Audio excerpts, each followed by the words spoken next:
Town. The most famous goal of Chris Billy's life. Is this the moment for Lee Fowler? It is. Take your place in Division 2, Huddersfield Town. Ruby and Steve Simonson's boots now. He's missed. Steve Simonson clears the frame of the goal and collapses in a heap of tears. Huddersfield Town are promoted. Mustafa Schindler has a chance to write his name in Huddersfield Town legend. And he takes that chance!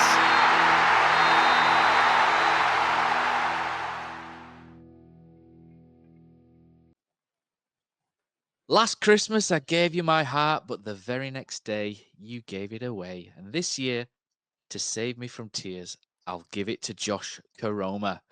Yes, welcome back to the Andy Takes That Chance review show. In this episode, we rejoice over 2 wins for the Terriers. That has us looking strong up in 4th as an 8-point gap opens between ourselves and Barnsley in 8th, and the gap to first narrows to just 5 points. It was killer's delight on Saturday with goals from Ben Wiles and Josh Koroma, with the Koroma conch being blown from the rooftops of the One Call Stadium and possibly blown away like everything else. We'll also have a brief look back on the Wigan game, where a strong lineup ground out a 1-0 win down the Ticks. And a strong lineup we have on tonight's pod as well. I'm your host, Matt Shaw, and with me, the tower bells are ringing once again as Quasimodo returns after almost being the victim of a hit-and-run incident in the Mansfield car park. Run and hit, well, like... Kiss and run, but we'll get into that in a minute. We've got everyone's favourite vegan analyst, it's Ian Kilroy. And having to pay some penance to repent for forgetting to do the post-match recovery show, we've got Joel Granger here as punishment. How are we doing, boys? It's been eventful, hasn't it? Yeah, you could say that. Yeah, I'm just waiting for Kosi's story. I tell you what, he's sitting. I think we have to start there, don't we, Kosi? With you on the end of some abuse. Right. Okay. So anyone who went to Mansfield, I remember going to before, but I can't remember this. I went there with guys a few years ago when Will Hatfield played there. Now I can't remember this big shopping park next to it. But cut a long story short, I wanted to stay behind and show my appreciation for the victory. So normally I'd like go before, maybe even on 89, 90 or something like that. But so I thought I'd wait till the end. So obviously and it was really dark coming out. So anyway, yeah, Josh Phillips, a friend of the pod who's been on here a few times, Mr. PDC himself. So yeah, we fancied going into Mansfield and having a few drinks. And then as we were walking out, like it would, oh God, I've got a bugbear. Obviously, I mentioned it about, I tweeted Kevin Nagle about traffic coming out and people, and it's just not a good mix, but you had it there. So it's like, all of a sudden, there's like a big long queue of traffic coming out, and we were wedged in right against this pavement, me and Josh. And this woman were there, and it's like a car. We were just getting nearer and nearer to us, and Josh started, and like, I just thought she's not going to stop. So I bashed on the window, and I think it might be a kid in the window. I can't remember, and I'm not even drinking anymore, so no one can blame me being drunk. So the window comes down, and I said, "Excuse me, you're nearly running us foot's over if you carry on." The wheel just kept turning into our foot. Says, "You shouldn't be walking around here." And I'm like, "Hey, what are you on about?" It says a football match. There's the path or something like that. And I said, "No, turn your wheel." So anyway, I don't know where it's come from, but I thought I could hear it like that duck accent. So I just shouted, I said, "No, all right then, but thanks for the 3 points up the town." And she went, so I walked away. She were someone who could knock me out, so let's be honest. So as I walked out, she got out and I said, "Come back here and say that." And luckily, as we walked around, there were police fans. I've never been so I kind of mingled away with the rest of the crowd. And I just thought, then their car started to move. I thought, "Oh, bollocks, she's going to run right side of me and finish the job." But yeah, honestly, I don't want to go in a bugbear rant, because Robin Kennedale actually has sent me a message saying it's going to be raised with Dave Sykes for the next meeting. But why you get in traffic and thousands of fans at the same time in darkness, it's just a recipe disaster.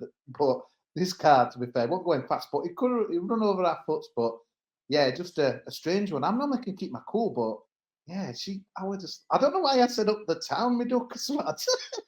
That's Stoke, isn't it? That's like other side of that. Chesterfield, Derbyshire duck. So yeah, everything was duck. So when I got my burger at £5.10, just for the second half, I said thanks, me duck. You say me duck there, then that area. So the day were all well and good, but there's always something to spoil it in. And then Forest beat Man U, and there's loads of part-time Forest fans going nuts in the bar. But we can't have it all, can we? Town won. That's all that matters. So, Killer, have you scared any children recently and had the mother go wild, or how's the veganicity going? It's a daily basis in this house, Matt. I get quite a lot of abuse off my wife alone for scaring our kids. So maybe. But Kosi, we know what's happened there, mate. That burger price got you rattled. It sent you off. You were in a bad mood, and you went in for a second challenge there after having to receive the price that you got. So you're walking out the ground sober now and stuff. You see it a bit different, but you know what? Just kind of overall, Matt, you obviously were there. It was just brilliant, mate. We're like old school away days. It just was a great afternoon. I so enjoyed it. I said to Josh, even if we'd have lost or drew, would you have enjoyed it? Maybe not as much, but it was brilliant, mate. Just from the moment you get there, the turnstile was. I just didn't think I could get in. I don't know what you thought, but I just thought it looked so narrow. What are you trying to say? Yeah, Kosi. I mean, I've been working out recently, mate. I've just about managed to squeeze through them. There were a lot of lads saying the queue that I didn't even know. Just how am I going to fit through there? They were just so funny. As usual, gets there about 5 to 3 and expects to get through. Football fans are unbelievable, aren't they? You know, I don't know what time you guys get in the ground, but we, as usual, we pile in. We got a taxi from the sounds that Scott Bradley was steaming, leading, chanting.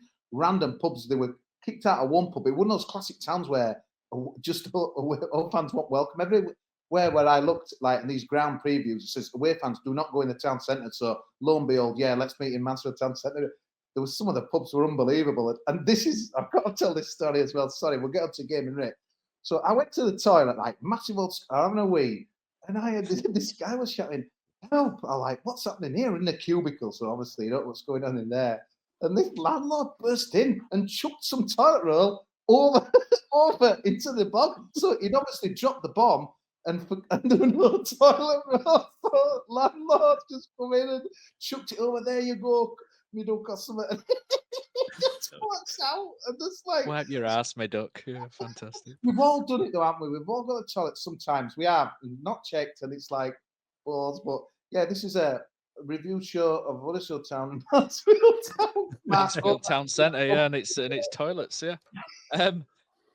Fantastic, Killer. How's the vegan stuff going? You're branching out, and I mean, I saw the eyes go red when Kosi mentioned a burger there, and you were like, "Got to get some soy in your life, mate." It's all going good.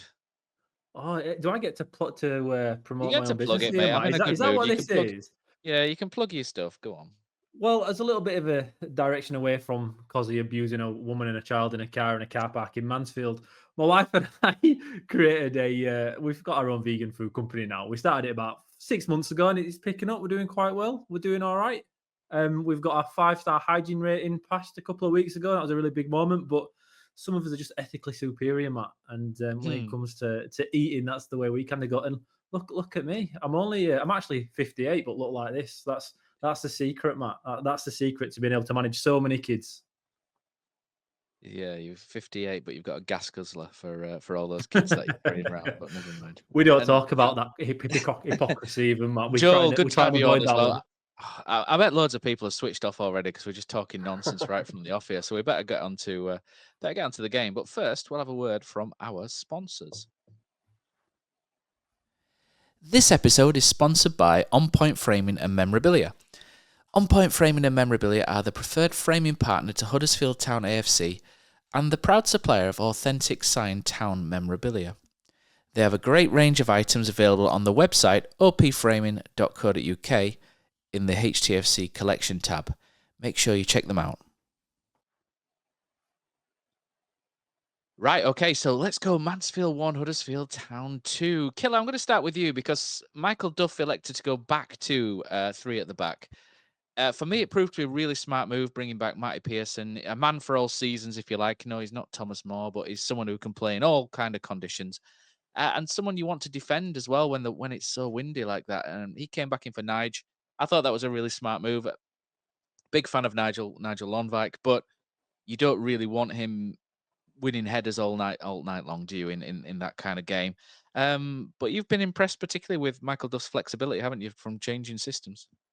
recently. It's been great, hasn't it? It's important to go back to the Wigan game quickly beforehand to look at the back four he swapped to in that game, knowing Wigan are going to play quite deep and it were going to be up to Town to break them down. And looking at the personnel we had, Michael Duff changed it. And now Michael Duff, when he was at Swansea, was criticised for a lack of flexibility. It may be in desire or ability, but you can't question that anymore. You can't question it based on the Wigan game and the Mansfield game, Matt. I was, my boys had their game called off on Saturday, so I ended up having been able to watch the Town game, but I saw the lineup pretty late on. It was quite surprising, wasn't it, to see the three centre-backs? Obviously, it was windy. I knew that was the case, but there's not much pace in there. But Duff has clearly got there, looked at the conditions and thought, nah, this is going to be an aerial battle. We're going to have our three best headers of the ball in the back three to compete in this game, Matt. And didn't it half go right? Because I know we don't normally do stats this early, but we won 70% of the aerial battles. And now that's phenomenal. That is a ridiculous amount for a team to win. Normally it's 55, 45. And even when it's so tight, you can normally tell who's won that aerial battle. But Town on Saturday got it right. And because of that setup for me, Matt, that just laid the foundations for the rest of the performance, which was, for me, probably the best of the season. Interesting. That's a big call, is that one? Like I said, not a day for defenders passing. I mean, there was only one accurate long ball in the entire game in 14 attempts. So well done to Michal Helik for managing to land that one accurate long ball. First half full of action, and Town had the wind at their backs, and maybe at times didn't probably utilize it as often as they could have, maybe.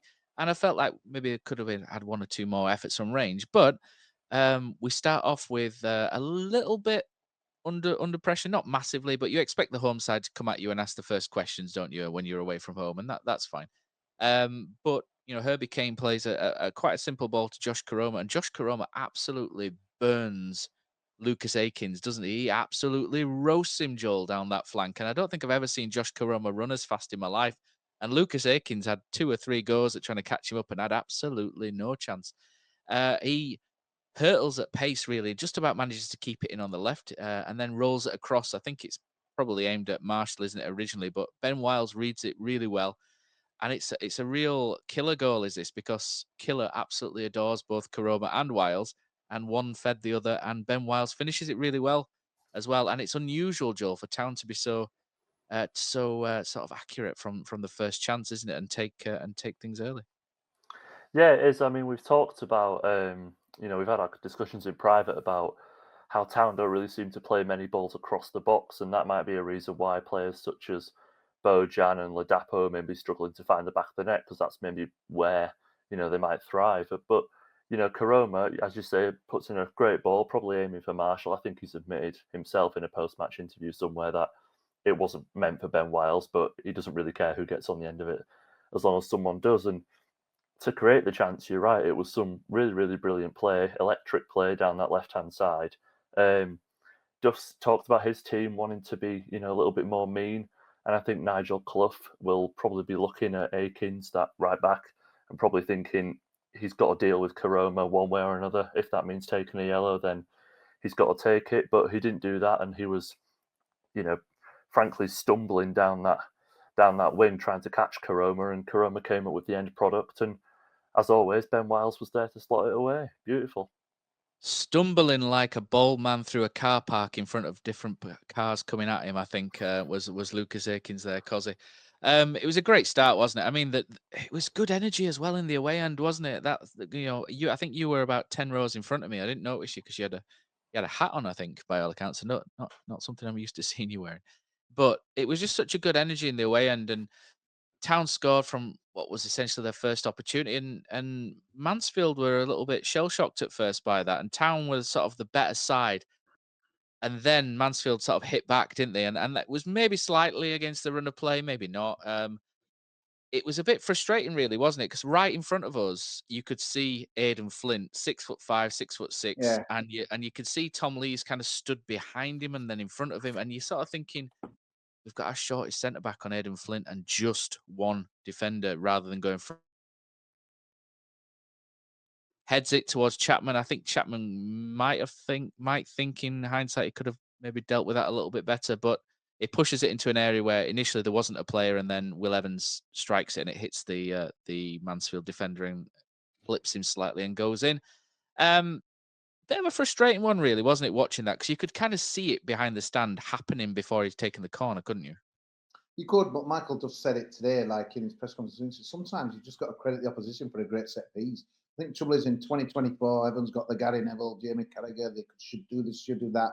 Ultimately, Aidan Flint is a big, huge bastard, and he's bigger than anyone else on the pitch. And he's got, as soon as he got that knock across, I thought we're in trouble here. And yeah, you could maybe, I don't know, Chapman, and yeah, where could he really put it? But and the guy kind of slotted it in, and that's well. And you know what, Matt? It just happened again after, didn't it? They had another free kick again, where again Flint won it, and that as well. And it's just like I think Ward were covering him second time, and yeah, again, Danny Ward beat him, didn't he? That was amazing. Danny Ward came back, and you were like, "Oh no, Wardy's on him." And then Wardy kind of backed into him and won a free kick quite smartly, didn't he? You know what? I don't know if he were injured at end, but I was quite chuffed that they took Flint off, didn't they? They took him off about 20 odd minutes to go. So I'm thinking set piece, but you know what? How many set pieces have we kind of got the better of? I think sometimes in football you've just got to say, look, fair play, Mansfield Town, but just kind of going back to our goal, Matt. I thought he had a little bit to do.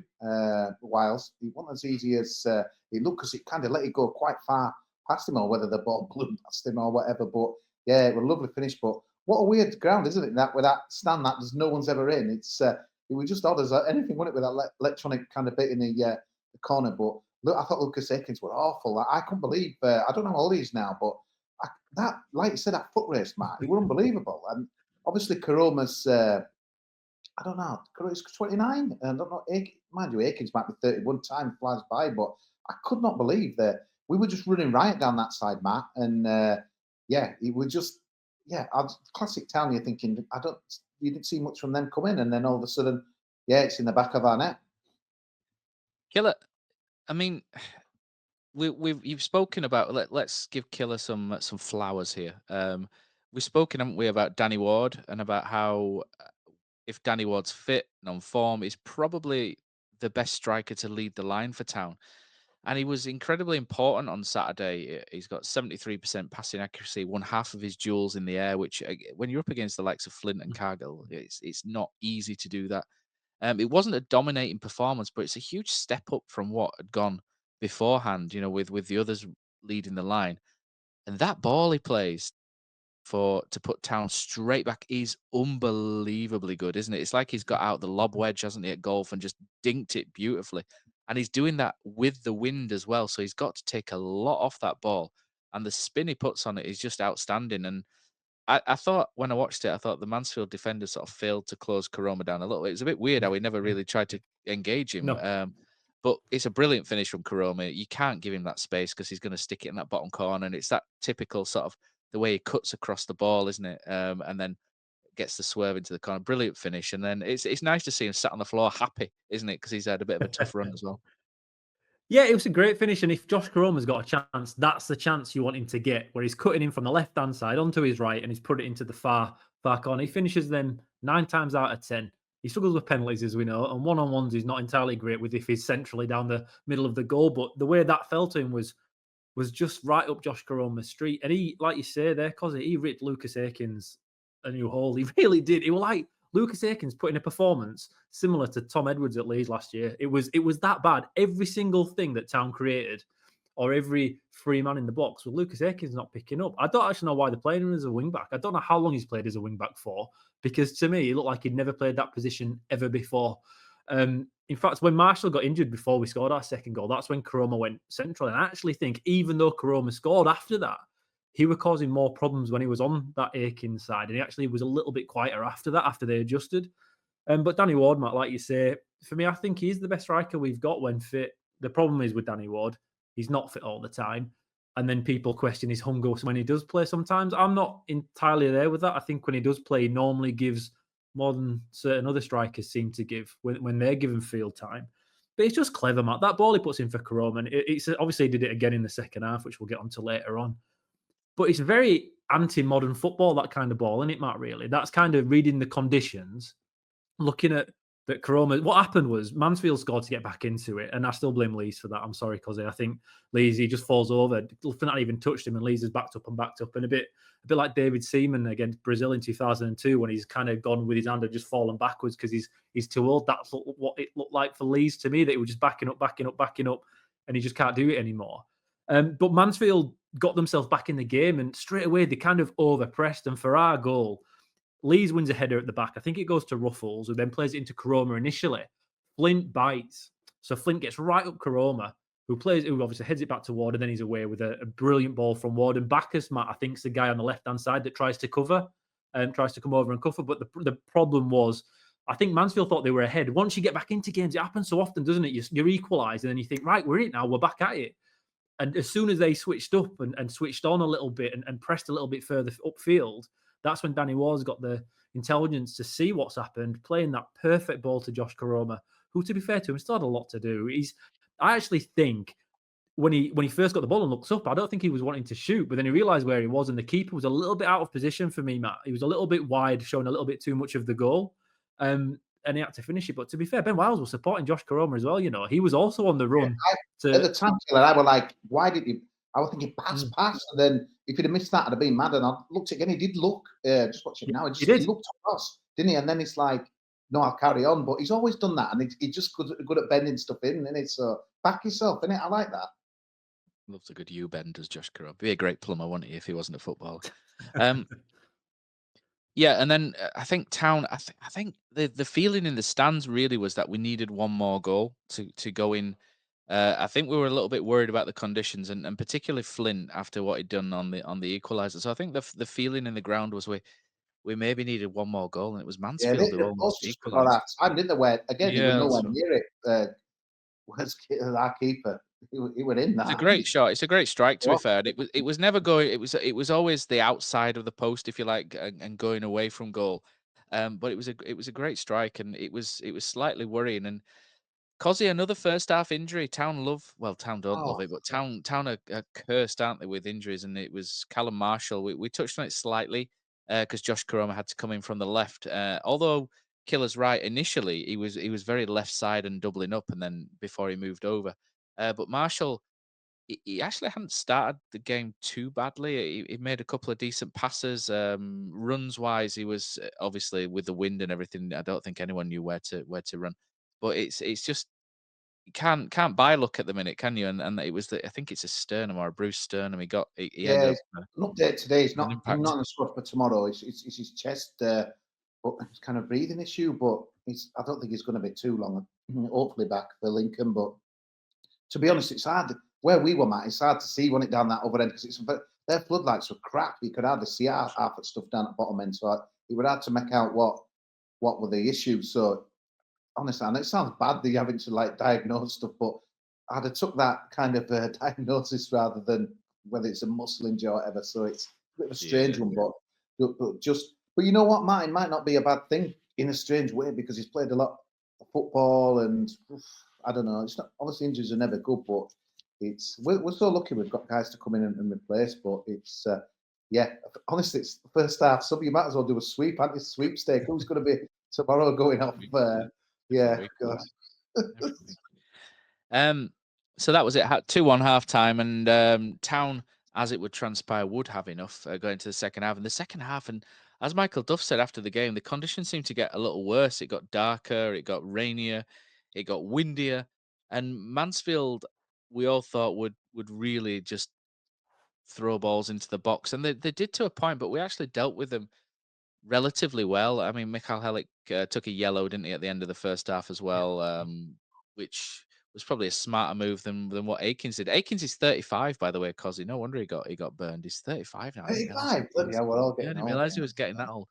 But right at the start of the second half, Town have a really good chance to make it 3-1, and Tom Lees has to do better, really. I mean, Killer, you mentioned it this season about Tom Lees he's done everything but score, hasn't he, so far this season? And it's another one where maybe if he'd netted one early in the season, he'd be a bit more confident. But it was just perfect, wasn't it? Just sat up and he just sort of put it at him.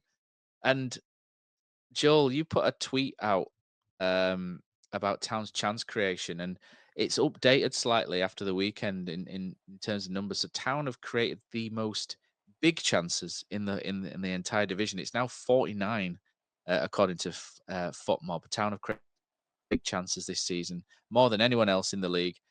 Birmingham 48, Stockport 47. So I thought I'd break down the numbers a little bit and just see where Tom Lee sits in that, because he has had a few opportunities, and sometimes the stats don't tell you a full story. Because if we're creating 49 chances and 30 of them have fallen to Ollie Turton, I know they haven't, but for argument's sake, then it doesn't show Town have got a striker problem. It's more elsewhere. So I thought I'd try and break these numbers down a little bit. So of those 49, Tom Lees has missed 5, but he's in 3rd place. And Josh Koroma has actually missed the most with 8. I mean, 2 of those are penalties.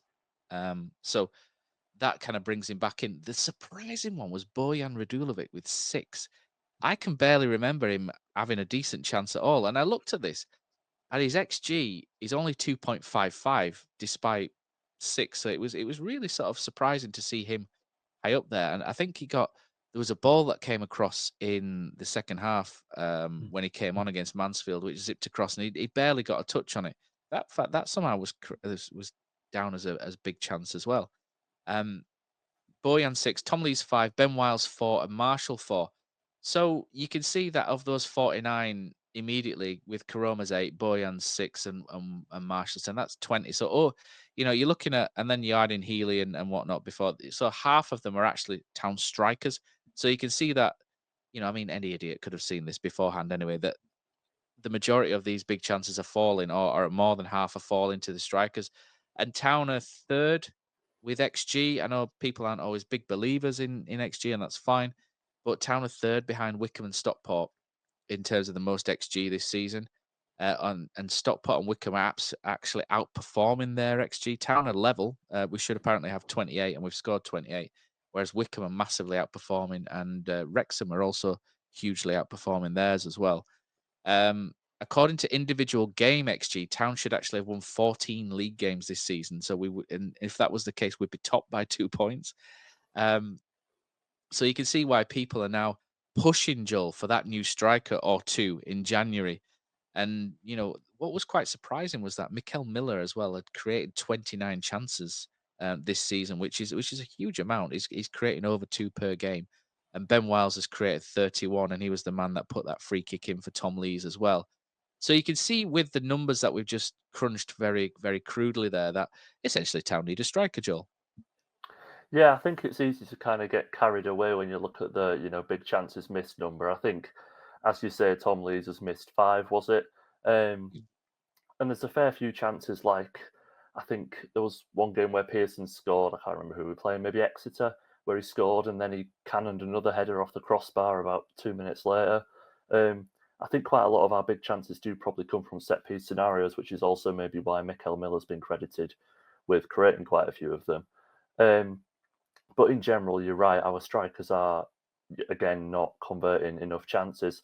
I also did a little bit of number crunching on Twitter and worked out that our strikers have accumulated 13.9 XG between them, which over 18, 19 games, whatever we've played, that's it's not a lot of XG, but also our strikers aren't scoring a lot of goals. I think good strikers score goals, but good strikers also help facilitate more chances. And I think the fact that our strikers have only accumulated pretty much 14 XG between them all season kind of shows that they're not doing enough in front of goal, and they're not doing enough to actually create chances. Killer, I mean, you could echo that, and we've been striving, haven't we, for that partnership all season, and that's why we've kind of gone back to Danny Ward. And I know Town fans get a little bit downbeat, don't they? Because there's a lot of, I wouldn't say Danny Ward haters, but I think just a little bit fatigued. I think a lot of fans are fatigued by Danny Ward because he has his injury problems. He had a brilliant 21-22 season where he was phenomenal up front under Carlos Cobra, and then the year after he struggled with injuries and form, and it kind of came good again towards the end where Neil Warnock came in and played for Neil Warnock. Season after, nothing, and then this season he's not been great until recently, and people strive for that consistency, don't they? And Danny Ward doesn't always give you that, apart from that one amazing season that he had. It really is sort of an area of weakness, but it also shows you how good our defence are at chipping in and midfield as well, and how well Town have got that midfield unit ticking. And I thought I did. I'll be honest, I've skipped slightly ahead in my agenda here, but I did think that Town got slightly outbattled in midfield. at points against Mansfield, but Mansfield had 3 hard workers in there, like like Bacchus and whatnot. Whereas Town had a couple of ball players. They had Wiles and they had Kane, who are not your hod carriers, but they're more creative. But I think the quality, as it shows in the statistics as well, was from Town as well. So it was a really interesting game, and you can just see. So from what we're looking at here, Town need a replacement for Miller, don't they? And they've tried Karoma on the left. I can see what Duff's trying to do. He knows we need somebody to run and commit the opposition, so he's tried to alter the shape a little bit and bring Karoma onto the left, but Karoma's had to go up front. Josh Ruffles came on in that game, and to be fair, it's not. It wasn't really a game for marauding wing backs, was it? And I mean, Ollie Turton pretty much played as an orthodox right back, and Josh Ruffles played as pretty much an orthodox left back in a back five for the rest of the game. And I don't think that's something we'd pursue going forward against other opposition, but it suited the occasion. But we could just see coming into January, can't we? Those two areas, the left wing back and the striker, being the nirvana, aren't they? That's what we need to really hit. And at the minute, all of the statistics are pointing towards that. I mean, like I said before, anyone could tell you that, but often the data doesn't always back that up. But in this case, it certainly is. Yeah, and it's nice to have such a short shopping list for once, isn't it, Matt? Normally we're going into it needing 3 new centre backs, 4 centre midfielders, 17 strikers, and a backup goalkeeper. But we're going into this one now, and you're right, we need a replacement for Miller because on that left hand side there's a bit of a drop off. Yeah, I see Karoma playing as a striker, not as that left wing back instead of Miller. So I think you need somebody else there. With a striker, I think you need another version of Danny Ward. I know we've been linked with Taylor, and that's kind of half done if you're listening to certain people. I don't necessarily see where he fits in and actually benefits us too much. I think he's a little bit more like what we've got elsewhere than Danny Ward is. Danny Ward is a boring striker. I think you look at him and he does nothing exciting. I think he's not fast. He doesn't score 25 a season, but he enables other people to score goals like he did this weekend. But I think fans forget that pretty quickly. So he's been here obviously so long, people get turned off by it. But we look a better team with Danny Ward in it. No one can argue that, I don't think, this season. If Danny Ward's starting, we look much better. Like we've talked about how poor Marshall's looked, how poor Radulovic's looked. We can go on to Fred Ladapo and Karoma not being a striker, but they've all had to play with each other. Not one of them's had to play with another proper bona fide League One striker, which Danny Ward is. And I think he helps everybody else to play better as well, Matt. So, yeah, we need another striker because Danny Ward won't be fit between now and the end of the season. He just won't be. And as Michael Duff himself has said, he expects a lot from his strikers, and we're not quite there. We can't, like you say, have an XG of 40, 49 or whatever and not be top goal scorers in the division, or even we're not even that close to being top goal scorers in the division, are we, Matt? I don't think. There's quite a few teams with a few more than us. So we've got to do better there. But again, Matt, it is a short shopping list, and it's quite fortunate to be in it. It just shows you how much depth we have elsewhere. And quickly, Matt, on the midfield battle you mentioned on Saturday against Mansfield, our 3 centred backs were so deep trying to head that ball. It just meant that midfield was massive. Mansfield were trying to have to play football a little bit, and I think that's where we got out-battled a little bit. It was more that we gifted them that space to allow our 3 big, slower centre-backs to be able to clean everything up aerially. So I do think it was a bit more of a tactical decision to lose that battle, Matt, because this season, it's very rare we've lost that midfield battle. Midfield's certainly been a strong point. Let's move back from striking to goalkeeping, Kosi. Here we go. It really got to this point where Jacob Chapman had to be busy. I think Jacob Chapman's been. I thought you were on about the fairly. Mansfield goalkeeper. No. We'll come to that. I mean, Christy Pym. that's What a yeah, name for the goalkeeper. Christy Pym. Yeah, it reminds me of the drink from American Dad. But Jacob Chapman is someone who I don't think he's been over-employed really since he's come into the side. There's been games where he's had very little to do, or he's had one save where he's had to sort of do nothing for 20 minutes and then be alert to make a save before the end, which he's very good at. I think Chapman managed to work out the wind in the second half. Eventually, there's a point where he kept kicking it up in the air, and it was like, "Oh, what are you doing, Jacob?" But he ended up great saves, using Matt. He ended up moving wide, didn't he? To really wide in the box to kind of cut across it, and he's smart enough to work that out. But he made 2 saves in the second half when Mansfield kind of got on top of us. One of them was from one of his kicks, really, that kind of he ballooned up in the air and he came back. He made that one. I think it was from Bacchus, and then the second one was from the other midfielder, whose name has just escaped me, but Killer will no doubt fill me in on that Lewis, one. was it Lewis? I think it was on that one. I think Yeah. Lewis Reed, came.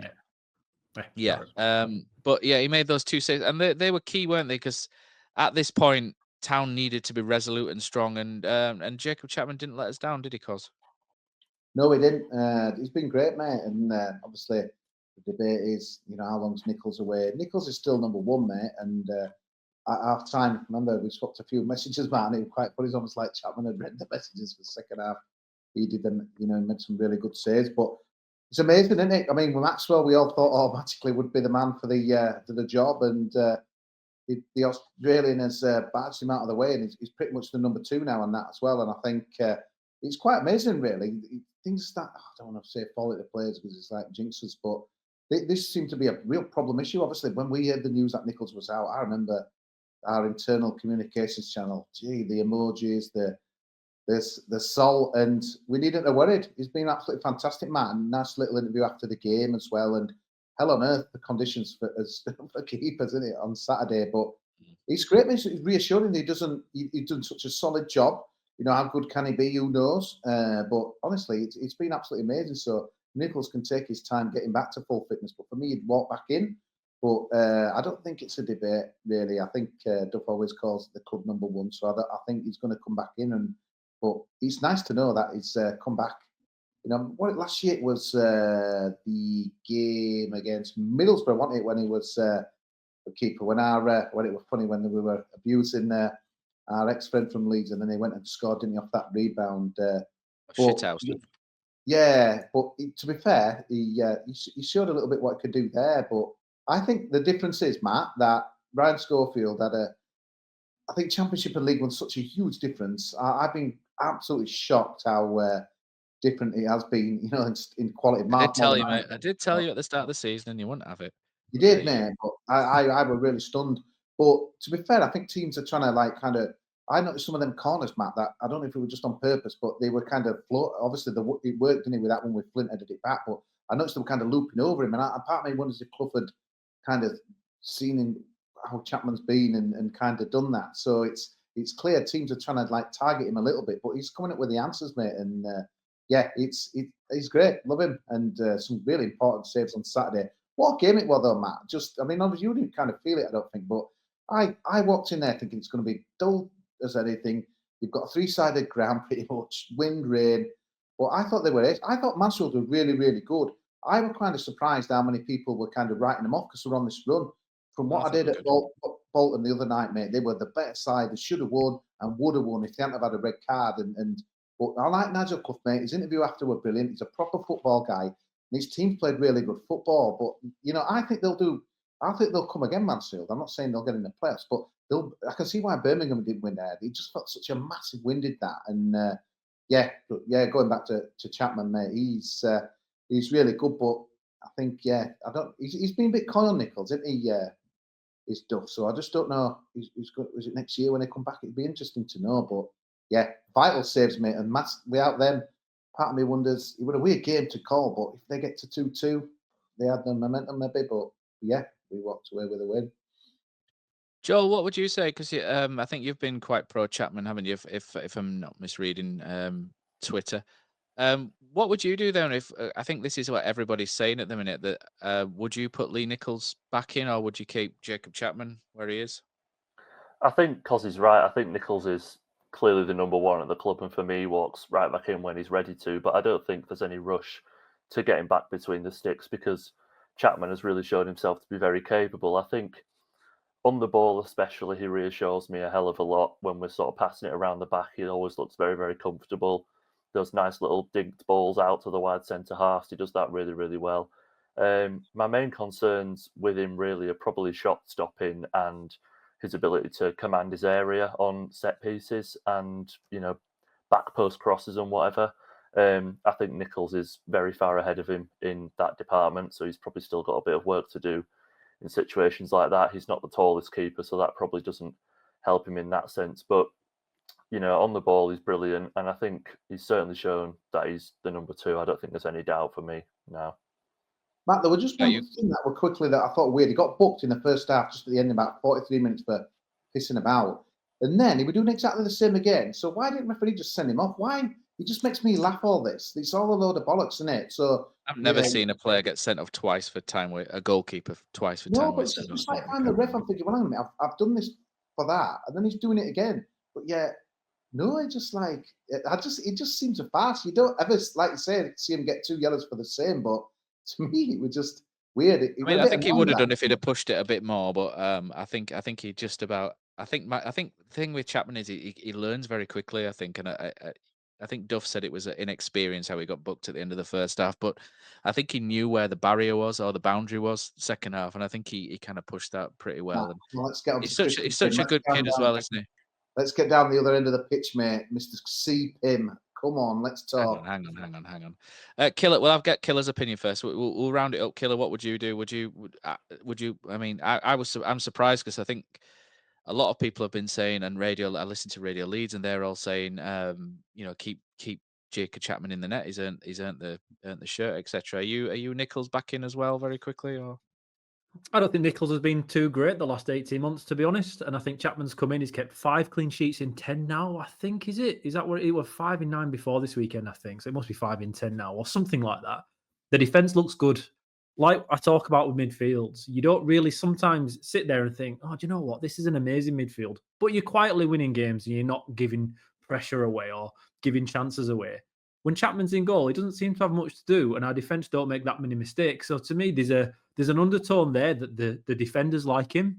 I think I could probably agree with his lack of dominance in the box when it comes to set pieces. The thing that really causes him problems, and I don't know why we talk about this, to be honest, because if any opposition's listening, they'll probably pick up on it, but they'll have probably seen it themselves. When an opposition team puts a striker on him, he struggles to get past that striker to then go out and collect it. Now, if a team doesn't do that, but with Maxwell, to be fair, because so it's on him that. If a team doesn't do that, he's fine. He's absolutely fine. But that big body in front of him, he really struggles to get past them to go out and collect it. But I think everything else in his game's as good as Nichols. And then his distribution is as good as I've seen in a Town shirt from a keeper. It is brilliant. It really is. He's picking it out against Wigan as well, Matt. He was a good one with distribution, although he did put one out directly for him, a throw in, and the usual McAlpine groan came out, making out he's the worst distributor of a keeper we've got at the club. Since Paul Rowe. But no, that's it. But the first goal against Mansfield came from him rolling it out as quick as he could. That's he knows what he's doing, and he is 24, which isn't young, Matt. You've picked me up on this before. He's not a young goalkeeper in terms of age, but in terms of experience, he is. He hasn't played many first team games. Back in Australia, he didn't play in the A League. He played for Sydney 58, I think it was, which is a second tier club. They're not massive, so he's not had that experience yet. When you see him, if you didn't know his backstory, you wouldn't think that. You'd think, no, he's a professional goalkeeper that's got 100, 200 games at this level. I would, just on the eye test. I think he's earned the right to be number one at the moment. And I think in football, you have to keep faith in things that are working. How can you drop a player that's been an integral part of this run now? That's how many wins in a row is it? Is it 4 in a row in the league? I don't even know. I'm losing count. 5, I think, with the Man United under 21s. We've ruined Ryan Schofield previously when we brought him into a situation he wasn't ready for, and we got rid of Ben Heyman when we never should.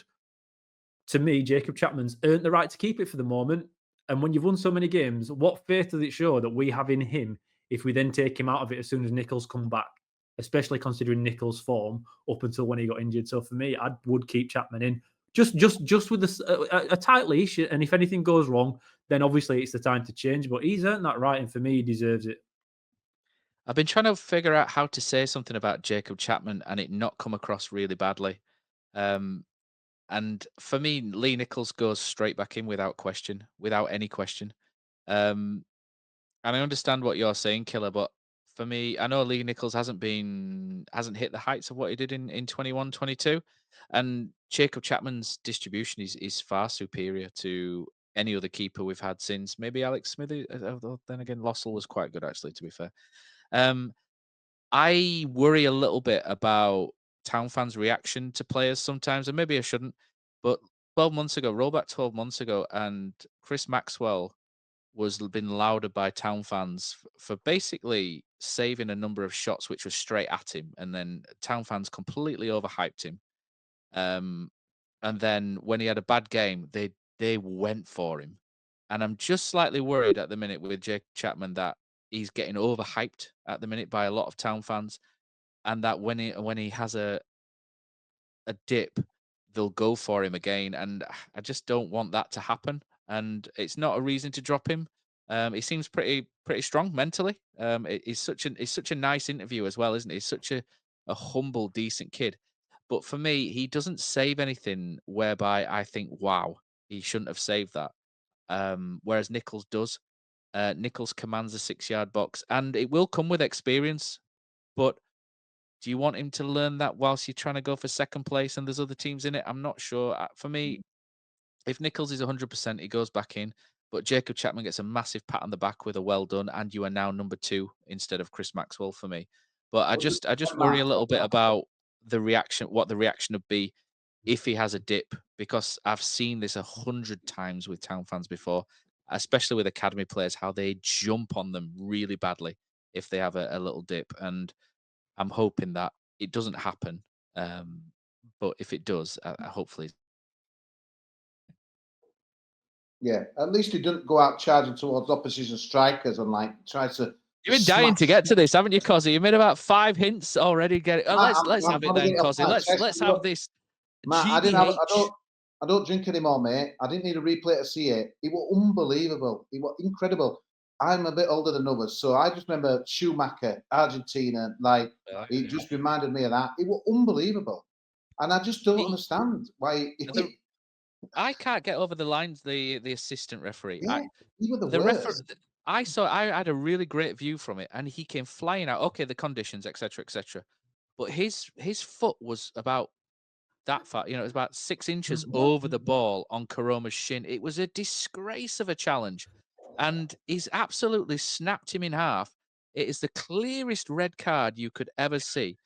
But as usual with Town, we get shafted referees, etc., etc. We've not been that bad this year, but it was an absolute disgrace. And how the assistant, who was level with it, didn't give anything or didn't flag was unbelievable. And then I can kind of half forgive the referee, because when you watch it on the replay, you can't tell that there's a massive contact. But that assistant referee was side on, and he would have seen that. And I just couldn't believe it. We were sat waiting for minutes afterwards for him to actually bring the red card out. And even Nigel Clough said afterwards, didn't he, that's a red card and a penalty. I mean, it wasn't a penalty, it was outside the box.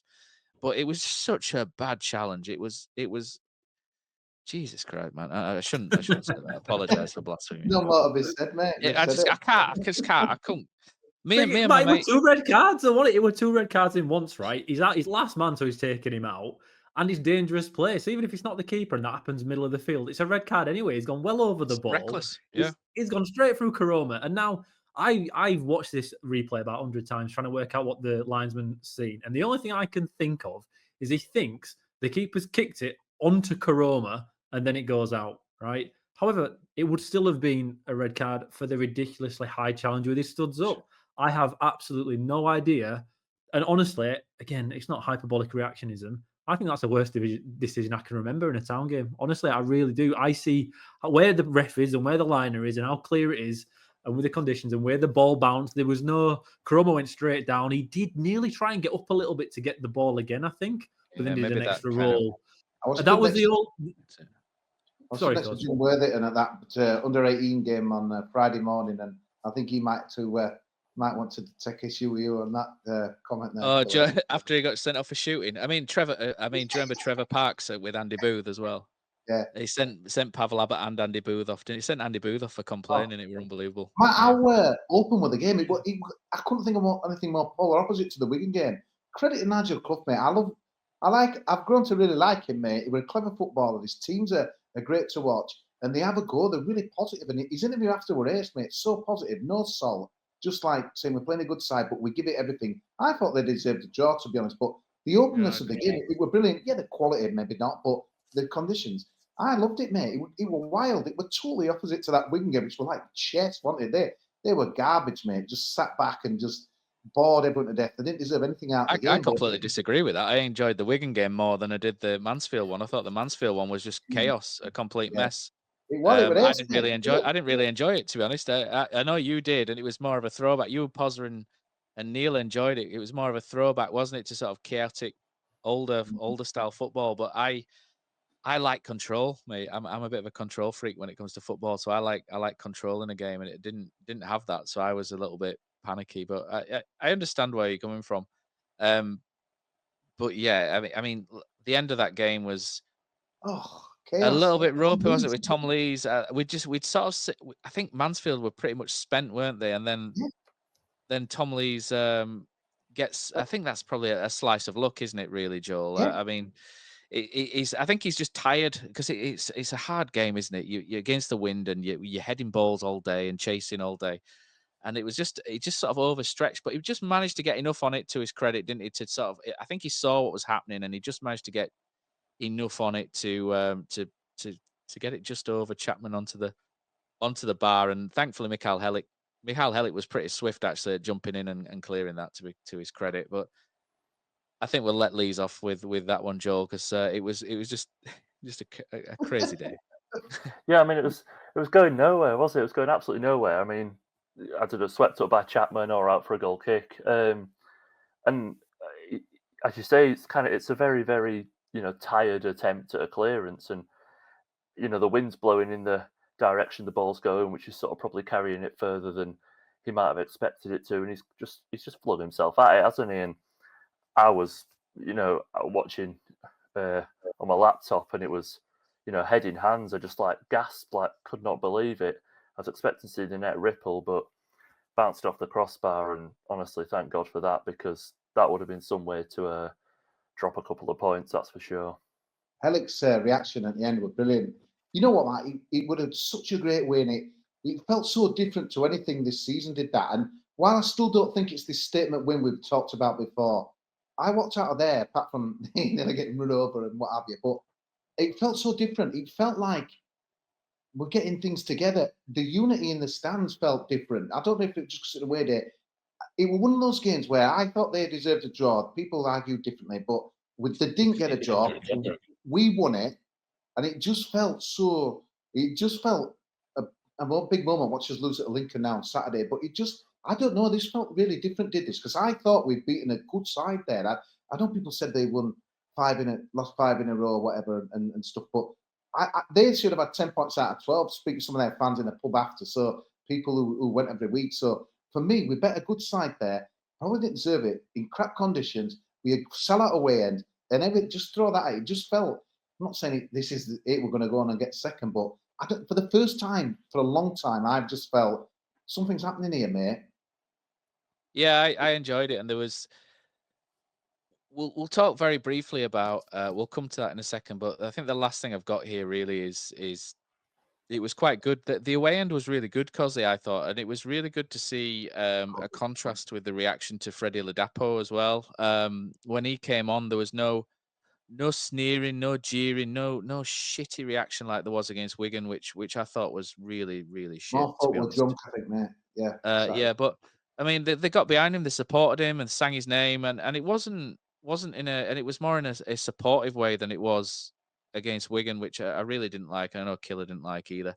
But that was really good. I know he didn't play particularly great, and his first touch was a bit of a shocker straight off the bat, wasn't it? And it could have been easy to jump on it, but they didn't. They just carried on and got behind him, and he worked hard, which was good to see. And I think that togetherness as well.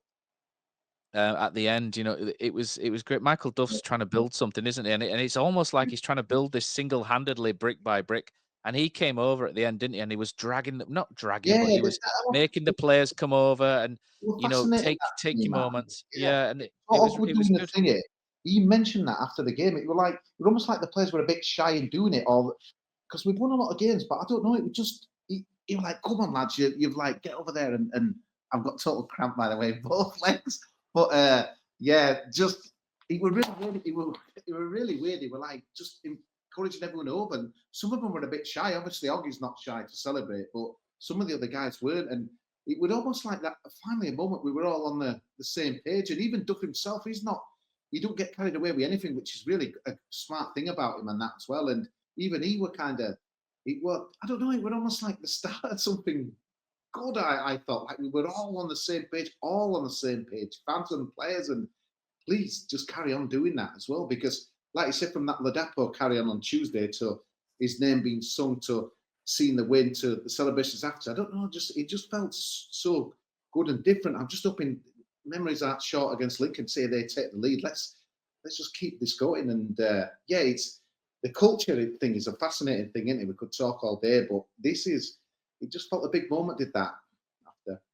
There was that connection, which was really good, and like I said, Michael Duff's trying to build this, and it feels like he's trying to do it by himself almost. But at that point, it was like the players and the fans came together a little bit.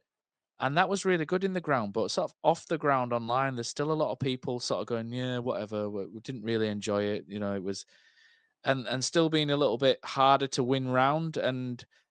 But I think the good news is people are slowly coming round, but some are still sort of going, yeah, I don't really enjoy it. The football's not great. I don't trust them. I mean, they've won 5 games in a row.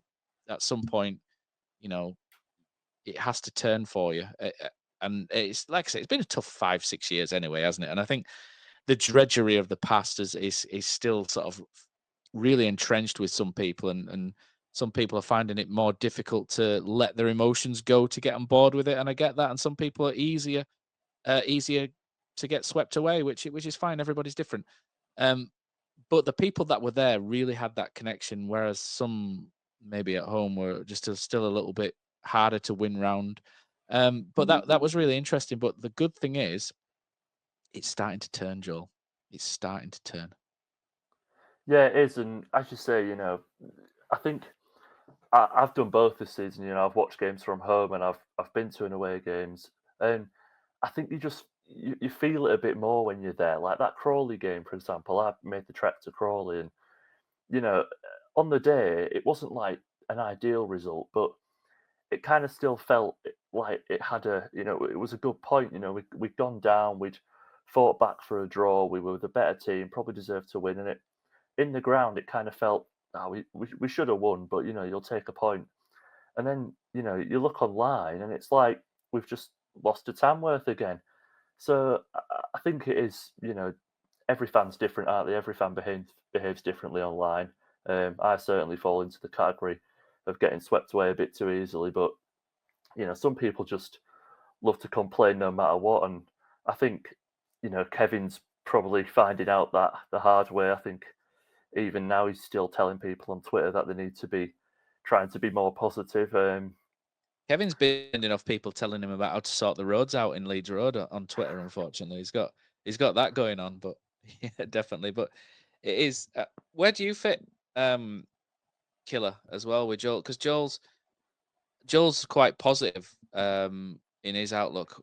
You're positive, but also yeah, quite skeptical, I think, at points. And you're in a different position, aren't you, where you can't get to go to the games as much as me, Joel, Kosi, because you're managing a team on a Saturday, and you're in a position whereby you watch the game back the day after. Obviously not on this occasion, but usually watch the game back. So you get a different angle and a different slant to what we do, which obviously makes this podcast work. But what is it for you? Are you buying into it? Are you seeing what other people are seeing, where they're struggling because the football's not sexy and exciting? But the argument to that is it's League One. What do you want? We're in negative, transfers. You can understand at all angles, can't you? But where do you sit in the scheme of it all?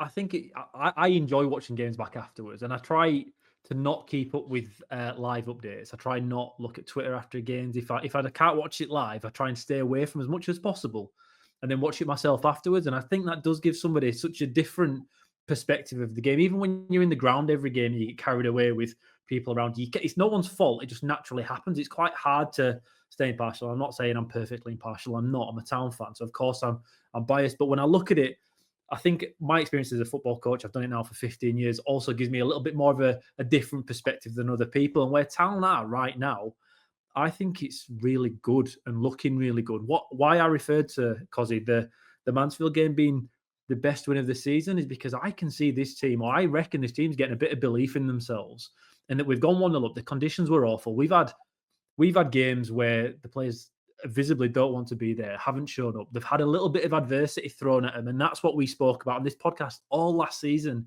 As soon as something went against us, we all started blaming ourselves, all the conditions. We fell in on ourselves, and the game kind of was taken away from us. And at the beginning of this season, we had those moments against Bristol Rovers, I think, and Northampton at home where things weren't going right, and we fell in again. From then to now, to me, it feels like an exorcism a little bit of that. And you can see Town playing on the pitch now more positively. And that when you concede a goal, you're 1-0 up, you've got the win behind you. You know in the second half it's going to be an absolute slog. Mansfield get it back to 1-1, but straight away Town hit back. That wouldn't have happened to me 3 months ago, I don't think. And this is the constant messaging, I think, from Michael Duff in his press conferences that we all absolutely love, because you mention it all the time in the internal communication message group, in that when Duff speaks, it just makes sense and it fits. The way Town are playing now, to me, represent the way he talks in these press conferences. And I think at the beginning of the season, there's a little bit of a disconnect. It wasn't quite there. And okay, it's not the most exciting. But then you're never going to please all the fans all the time. They want to win 5-0. 1-0 at home to Wigan ain't enough, because Wigan have come to defend. My view on that is it's professional football. And even from the top of the Premier League to the bottom of League Two, there isn't that much of a difference when it comes to quality. They're all fit. They can all kind of do a job, and they can restrict other teams playing. But now when I watch Town, from where I thought at the beginning of this season, I was down as finishing 7th, then I thought we struggled up until October, November, and then we kick on a little bit. But I didn't think we'd be as good as and as far forward as we happen to be. I think we look really, really solid. Not exciting, I'll accept that, but we look solid. And there's things now that are developing in games. For example, I don't want to go back to this game too much, but for the Mansfield goal, for our first goal with Karoma in down the left-hand side, I've questioned before now Michael Duff's football. He's very defensive. You could see him changing that weakness we had between the left centre-back and the left wing-back, or the right centre-back and the right wing-back, and he stopped that so we don't gift stupid goals away in that way like we did in pre-season. He triaged that first and got that out of the way, and that's sorted, and that's why we don't concede many goals. Attacking-wise, we were always a bit lacking, but for that first goal, Matt, Karoma's run down the left, Ward's gone onto the penalty spot, Marshall's gone to the front post, and Wiles has gone to the back post. That's Neil Warnock-style football. That's attacking with players with designated roles, and now that's coming to the fore, and that's why we're winning games for me. It's a subtle change. It's not exciting, but we're controlling games now from the first minute to the last, and that's such a big change for Town. And that's the culture people speak about, the losing games week in and week out, having no belief. I think Michael Duff's changed that in the last 8 weeks, and I didn't expect it at this point, Matt. I've always been a Duff man, if you like, and I'm delighted with how he's doing at the minute. I think he's doing better than what I envisaged at this stage as well. I always felt that. I think I predicted us to finish third at the start of the season, and with a chance of second, and I still think the chances are really good. I don't buy into it when people say Michael Duff is massively overachieving with this squad. For me, this squad in this league is the second best squad in the league. It was a squad which was mentally frayed to the edges after years of negative football and years of kicks in the nether regions, etc. Refereeing decisions, no penalties, last minute goals, etc. Mark Fotheringham, they've been through a lot. And Michael Duff has just done such a great job of, the way he speaks, and the way, and Kosi absolutely loves him now as well, which is brilliant. And the way he sort of talks, he's just so northern.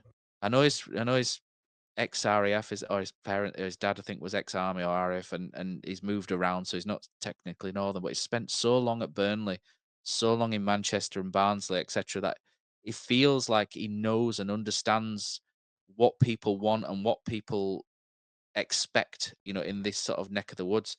And like you say, what he's saying is what he's delivering. And okay, the football's not free flowing. There are little spells in games where we do play really nice little triangles and shapes and everything. And you can see in the long term, we might actually play some decent. Said something about a month ago, which was great. And he said, you've got to earn the right to play football. And I just took me back to, your Neil Warnocks and those sort of managers, and Sean Dyche. We called it, I remember when we first got him, we called him a Dyche disciple, didn't we, of Sean Dyche. And it's just little things like that you would get from a Sean Dyche, etc. That sort of comment, and some of the other things, hard work pays you back, etc. And he's always saying, he's not just saying the right things, but he's obviously doing the right things as well. And it's just, I'm really, really high on Michael Duff at the minute. I mean, it might not last. I'm a fickle football fan, but it was the guy that I wanted, and I'm just really pleased with how he's going. And January is such an important month, and if we get that right, then we generally could be looking at being in the group of teams that could go for automatic promotion. I'm not saying we're going to do it. We don't do automatic promotion. We haven't done it for 41 years, and it'll be 42 next year since we last did it. I mean, only Kosi can really remember that, and then that 1983 with Mick Buxton, and it's so long since we did that. But if anyone can do it and drag us up by the bootstraps, it's Michael Duff, and the work he's doing. Him and Martin Patterson is absolutely brilliant, and I I think think I think all credit goes to him and the team. But the squad is better than what it must be a the massive midfield. motivation for him, Matt, because he nearly did. He should have finished I mean, he was so unlucky against Sheffield Wednesday, but he must be thinking, right, I want to go one better this time, and hopefully it'll be automatic rather than a playoff. But stuff he was saying today again, mate, really, really impressive. He was saying the one thing that pleased him on Saturday was that when we were making those changes, people were running off the pitch and like wishing that the other people on the pitch. There were no one shaking their head, like throwing their hands up. Why is it me being subbed off? Because he's trying to change the culture. We had hissy fits and people pissing about under Brighton, right, and others beyond. And he's not got that. I love that bit last week that I kind of put on my Twitter where Kath and Anna were like, "Oh, have you got Marshall to buy in to being out wide?" So it's pretty simple. If he doesn't want to do it, he's not going to be in the team. And it's just little things like that, that he's saying. And while I think obviously he's been given the remit, right, mate, you go in with that stinking culture, relegations, losing football, do what you need to do. It's pretty clear to me he's been given clean sweep. It's just not as easy to get people buying in. And the one thing I'm easily pleased with stuff, a bit like Joe was saying there, but it's like he was saying last week, he was saying we're just at level par just before the Wigan game, where everyone's like, wow, we're doing really well, we're up to fifth, we're at level par. So he's expecting, he's probably where we expected to be. Obviously, you were saying seventh killer, so he don't get easily pleased. It's almost like when his look on his face, it's almost like, God, I can't believe you're buzzing over this. But I don't think what he realises, that I think he does, to be fair, that we've just had years of people putting a shift in when they can be asked, losing football, negative football. What I like about is that we're going to, I know we should be really, but apart from that Birmingham away, everywhere we've tried to win games, we're not settling for draws, and we've only got 2 draws.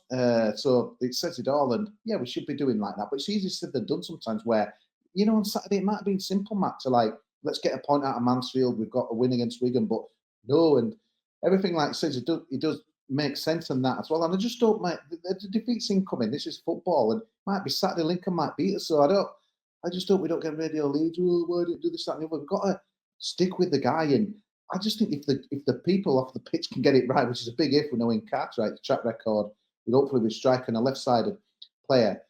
I just think, and Balker's playing B team tomorrow. You've got Sorensen that will probably get some minutes at Bolton.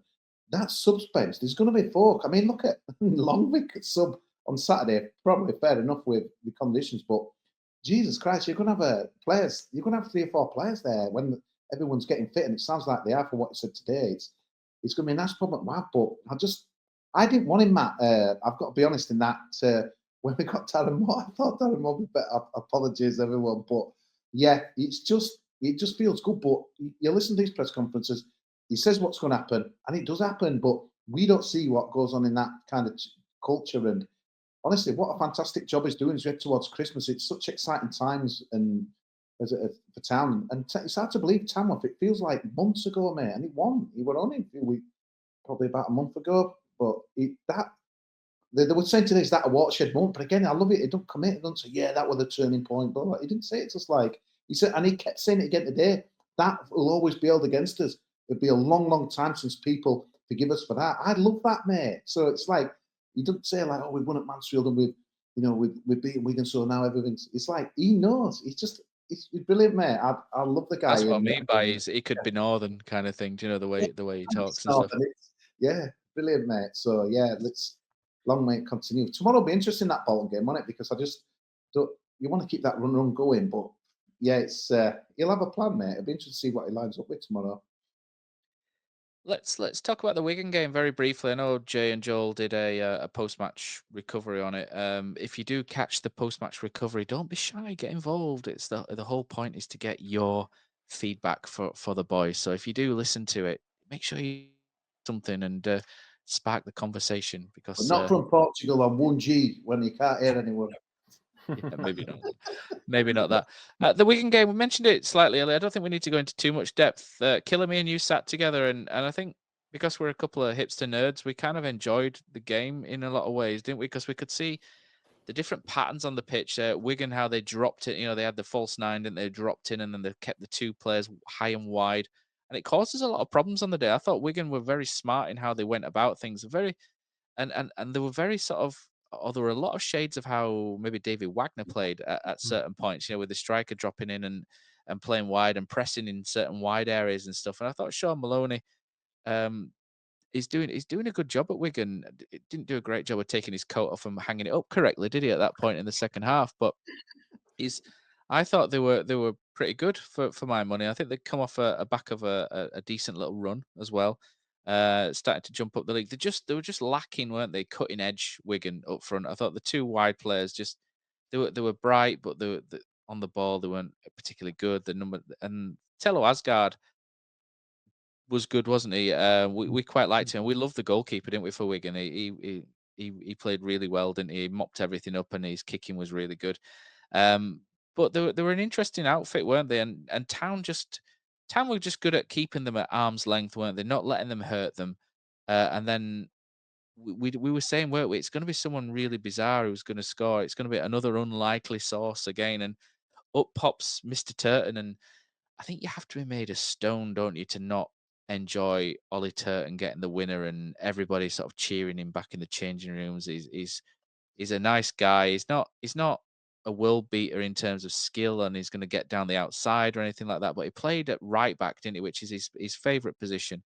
Nothing got past him, and then he was more like the Ginger Beckham than the Ginger Cafu, wasn't it? The way he whipped that ball into the bottom corner. It was a good finish, and I think, like I say, everyone was delighted for him because he's had some serious knee injuries. He's had that, he's had the ACL.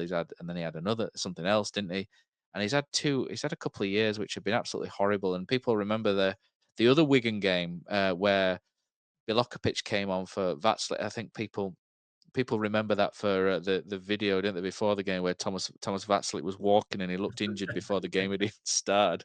And he went off injured in that game, I think, Ollie Turton as well. And just to see the sort of the redemption, it's not really redemption, but him just being able to come back, as strong and as well as he has. It was just a really nice moment in a period of Huddersfield Town's recent history where we don't have many nice moments, Joel. So it was just nice to sort of see Ollie Turton back doing well, scoring a goal, and everyone been really happy for him. It was a good night, that. Yeah, it was. Me and Jay, obviously covered that in the post-match reaction show. I think, everyone was buzzing to see Turton score. It was his first goal of the season and his first goal for Town since signing, which I couldn't believe, honestly. I thought he would have popped up with one, certainly maybe during his time in the team under Carlos Corberán, but hey-ho. He was solid all game. I think we've talked before about maybe needing to do a little bit more down the right-hand side in terms of stopping crosses. I think we maybe saw that a little bit again, where he kind of lets his man get at him a bit too much backpedaling. You've got someone on the bench, Brodie Spence, who's probably at the other end of the spectrum where he'll just go flying in. So maybe we want to try and find a little bit of balance in that department. But he's a really, really solid player, is Ollie Turton. And I think, you know exactly what you're getting every time he steps on the pitch, 100% effort, decent ability, and to see him pop up with a goal and win us the match was really, really enjoyable. Nice one, Killer. It was great, wasn't it, Matt? I love League One. Do you know what? I think League One's where I belong when it comes to enjoying football. Spiritually. You watch Premier League football and it's just two teams playing pure football and the better one normally wins. The Championship is pretty similar to that, and both teams playing their own style, but they just have a go and whoever's better wins. League One, it's like dodgeball. Do you know when you've got so much very different, stereotypical football kind of abilities? And the Wigan played a very bizarre style of football, Matt. And obviously we were sat together. We had a really romantic evening. It was beautiful. I really enjoyed it. But I especially enjoyed watching the way the game played out, in that Town went out in that back four. Totally unheard of. We hadn't done that, I don't think, at all since Duff came in from the start, as much as we did in that game. And Chrome should have scored after 3 minutes or whatever it was to put us 1-0 up. And and really repay faith in that new system that Duff went with. But I really enjoyed it throughout that game. Systems were changing constantly, weren't they, Matt? They were a back four, then a diamond in the middle, and then this, that, and it would just constantly change. And it was really nice to see it. I think Sean Malone is doing a wonderful job with Wigan. Their budget is tiny. We spoke about it in our driving. I think their budget's 4 million for the season. That's tiny compared to us and Birmingham, even Wrexham and stuff like that. They can't afford to go out and buy the strikers, right? So because they can't go out and afford to buy the strikers, they have to play such a compact defence as they did against us. That takes your strikers out of the game, Matt, as we spoke about. And that's why we expected somebody obscure to pop up with a goal. I love Ollie Turton. Absolutely love him. Never mind if Nichols comes back in, if he's fit.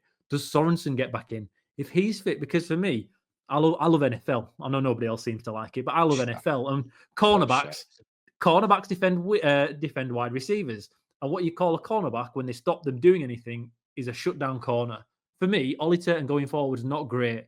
But a right wing back is a shutdown. He shuts everything down. Okay, he let in a couple of crosses every now and again. But generally, when Town are playing and Turton's playing on that right-hand side, you don't really have to worry about what's going on there. You can kind of just leave it be. And what that allows Duff to do in his system is to go to a back four and let the left-hand side go a little bit further forward. And when Mikel Miller's doing it, obviously we don't have that anymore. But Josh Koroma did it against Wigan.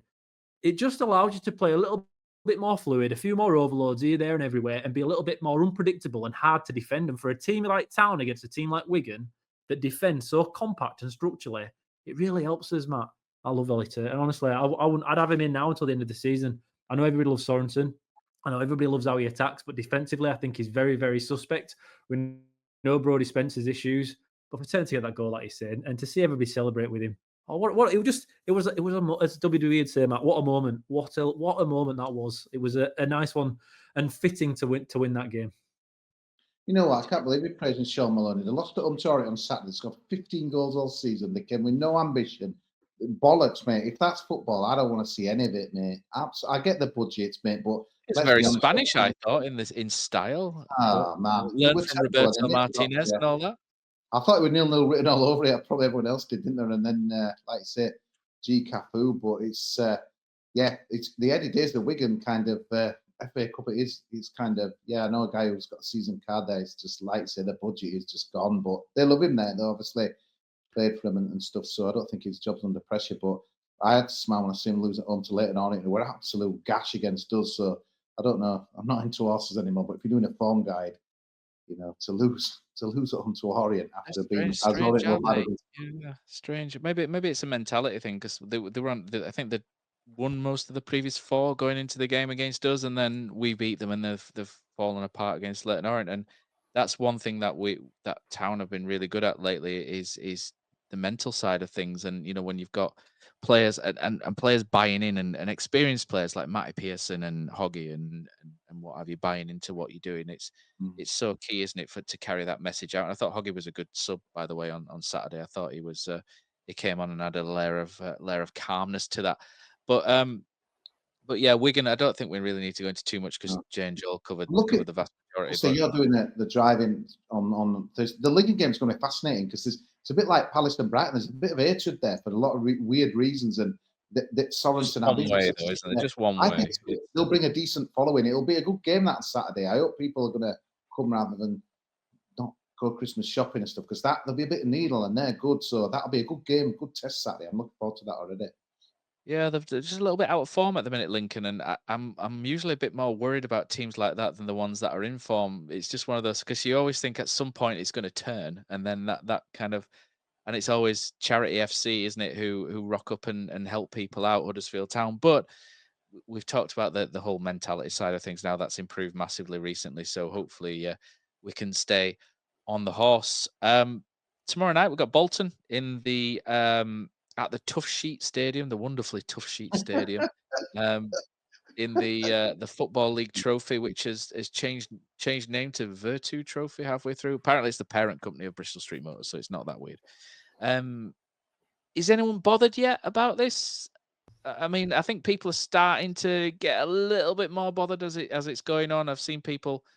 I listened to the Radio Leeds phone, and you can on BBC Sounds you can they managed to put up the town stuff from Saturday, which they don't always do. But if anyone's listening from Radio Leeds, they did it, and I listened to it, and I really liked it. So well done, Radio Leeds, for doing that. Please do it more often. And Stan Fronchak ran in to firstly give Catherine Hanna a bollocking for how she pronounces a Polish first name, which I really enjoyed, which was good. And Catherine Hanna took it brilliantly, to be fair. And I think he was sort of saying on there, and he made the point that is he going to mention Walsall? I haven't heard the interview, but he'll mention Walsall. He did mention Walsall. Funnily enough, he did. Hang on about it for ages on my thing. Yeah, he did mention Walsall, and his point was, don't change a winning team, keep it going, and don't do what we did against Walsall. Are you there with him, or because I look at the run that we've got of games coming up, and there's so many games coming up in December, and I'm like, don't flog them for this trophy if it's going to affect the league. But I thought we needed that Man United game. I know it would exaggerated with the late goals and stuff like that as well, but I thought we really needed that to just because it obviously international bit, just to kind of, I know, a bit of a confidence, and I'd like to think it kind of kicked us on, but I look at it now and I'm not sure we do. But when have you looked ahead, Matt? When is it? January? When's the next knockout round? I'm assuming it will be, won't it?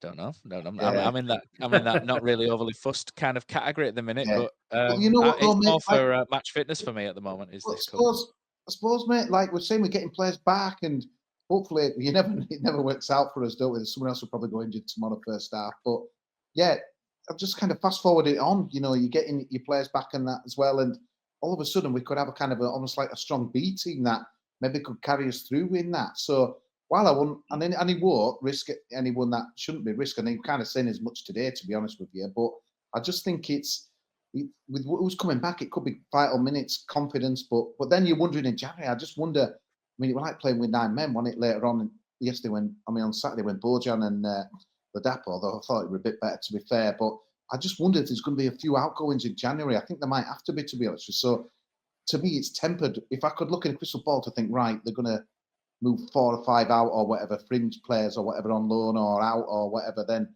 But if everyone's going to stay together and we're going to get 2 more, which I don't think we will. Well, we'll get a striker and a left back. Then why not aim for that as well? But yeah, there's a certain left wing back who's found himself very much out of contention. I think Jaheim Headley in a left wing back crisis can't find himself on the bench. I think that might hint that maybe he doesn't have a picture. Yeah. But Josh Ruffles has worked his way back in, which is good. I think a lot of people like Josh Ruffles and his attitude, but it's going to be interesting, the selection, isn't it? Because I do kind of half agree with Stan in that you like to keep the momentum going, but at the same time, I wouldn't be starting Josh Koroma if he's got that knock against Mansfield. I won't be flogging him. I won't be starting. I know Callum Marshall's not playing, but I wouldn't have started him anyway, even if he had that knock.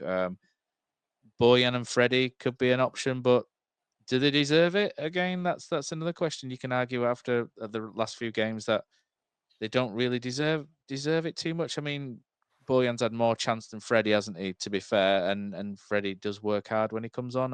And I thought against Wigan, I think there's a lot of people having a go at him for not running his ass off against Wigan. We're 1-0 up, and he was just tasked with closing the passing lanes to the number 6, and I think some people were kind of going mad. What was that weird thing he was doing with that keeper when he first come on? It was odd, wasn't it? And I think I don't condone what happened, but it was I just thought that is just weird. But in it, maybe it's a mentality thing though, Matt. Tomorrow, sling him in, cold night at Bolton, no one there. How arsed are they going to be? You look at Radulovic had his gloves on Saturday again. It's big. That competition's been big for Bolton, hasn't it? But yeah, just. So I think they'll be serious, Bolton. But whether I think we'll be serious, but it's about whether you just pick a Tom Yapenda to give Herbie Kane a rest off. I don't think it'll be massive in terms of playing Aisha from the B team and others, Loic Aina, and I know you love Loic Aina, Kosi.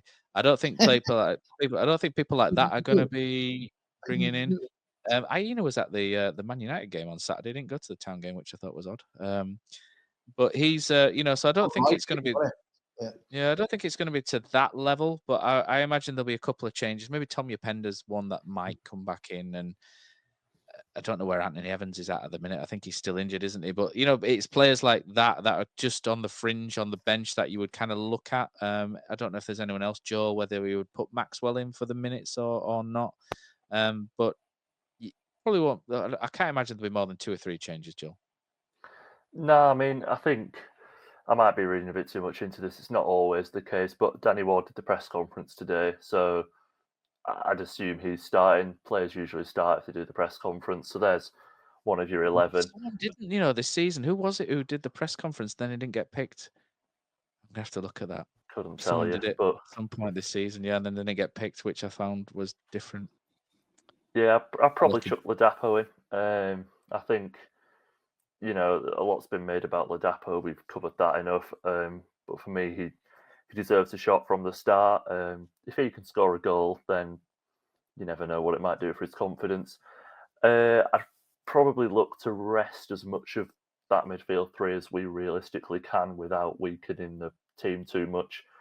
I think that will probably only result in Tommy Openda coming in because I don't really think we have much choice other than him at the moment due to our injury situation. Hoggy might. Oh yeah, Hoggy might. Hoggy. Yeah, he Minutes, slipped my yeah. mind. Yeah. So I'll probably chuck Hoggy in as well. Sorensen probably off the bench. Duff's been pretty open about the fact that he'll play some part tomorrow. He needs to get his minutes up. Long Mike obviously didn't play against Mansfield, so I presume he'll be in from the start. But yeah, I don't think you're too far off. I think 4 or 5 changes maybe for me, but yeah, it'll be a strong team. Bolton will be going strong because they didn't play at the weekend, and as you say, they like this competition. They've done well in it recently, so it's going to be a tough game. We'll need a good team if we want to stand a chance of winning. There's possibly a killer more cause for that 4-4-2 to be used. I mean, looking forward to Saturday and Tuesday as well, because he's spoken about using Koroma as a runner because missing Miller on the left, he needs someone to run at them, and Ollie Turton does slot into that right back role pretty well, and Nigel Longvike could come left back. I know it's not ideal, but he can kind of play there, and then you've got Hellick and Pearson probably in the middle, and then the midfield. It's only Ben Wiles really that doesn't fully work, but I mean, there's a possibility that Sorensen could play on the right-hand side of midfield, isn't there? And then Ben Wiles maybe behind a striker, behind Danny Ward or something. It could, there's a lot of scope, isn't there, for an alteration now? And Duff seems, like we mentioned earlier, seems to be getting a bit more comfortable in deviating slightly as well. So there's possibility to change the shape again. Yeah, I love these games. I think you can. You take them when they happen, and then you adjust for what's happening at that moment in time. Like Kosi said, I think that Man United under-21s game is so crucial to where we are now because we just lost to Tamworth, we're drawn with Crawley, we're in a bit of a mess. We could have lost that game, and it'd been probably the worst week most of us could have remembered being Town fans when it just comes to results. Yet we won that game. Openda got injured after 20 minutes, or he was sick, wasn't it? And we ended up with a midfield three of Wiles, Kasumu, and Kane, I think, after 20 minutes. So for the rest of that game, we had more or less a first choice midfield. And then since that game, we've won every game. That's to me the impetus we got from that game and the benefit we got from that, Matt. Going into tomorrow, I'm going because I've got nothing better to do on a Tuesday night and it's cheap and I've not been to Bolton before. So I figure might as well tick that one off. I think I'm on my own because no one else can be bothered going. I won't boo Freddie though when he comes on or if he starts. Just make that one clear. I think that's unacceptable and will not be taking part in anything like that whatsoever. But I'm with you, Matt. I think tomorrow is a perfect time to try something different. We're only 4 wins away from Wembley, I think that's because it's 32 round, isn't it, tomorrow? So you've got your 16, then your quarters, semis. There's quite a few teams that qualify for this stage. But we're not that far off, so winning's worth it. But it's more important to see in a real situation, in a game that does matter, maybe not to everybody, but there are real consequences from the game to try something different. So if it's not working with Michael Duff's 3-5-2 initially, we can adjust to something else, Matt. And I'm like you, I'd go with something different tomorrow just to see and to test out a few new things in real situations because training's worthless when it comes to this kind of stuff. You can learn certain things when it comes to taking corners in training, but you learn a lot more in a real game, and things like that can be worked on tomorrow. So that's what I'd be looking at. You heard it here first, Kosi. Man United under 21s to Michael Duff is the new Stockport to Neil Warnock, isn't it? The Autoglass trophy from back in. It's good to see Man United under 21s. I don't like getting down now in the National League Cup as under 21s. Honestly, don't get me going on that. It's for an argument for another day. I've been seeing that now. And that non-league are playing they've got under 21 teams playing in their new cup. It's the game's gone mad, isn't it? It's not ideal, is it, mate? I think that's all we've got time for this week. So, boys, we've done a solid hour and a half there, and wasted lots of it by going over all ground like we always do. It's been great to speak to you again, boys, and we'll be back, I think, this time next week, and we'll be a little bit more sporadic over Christmas as well, with everybody getting together. But we'll put together an itinerary and whatnot, and be with you soon. So that's it. Thank you very much. Up the town and up the Duff.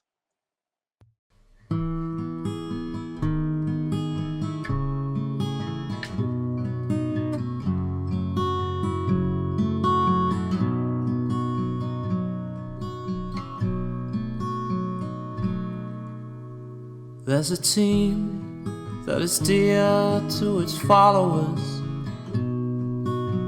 The colours are bright blue and white. They're a team of renown, and they're the pride of the town. And the game of football is their delight. And all the while upon the field of play, thousands loudly cheer them on the way.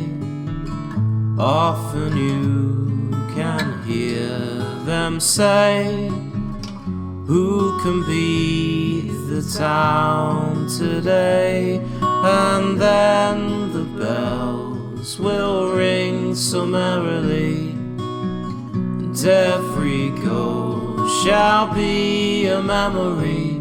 So town, play up and bring that cup back to Huddersfield. So town, play up and bring the cup back to Huddersfield.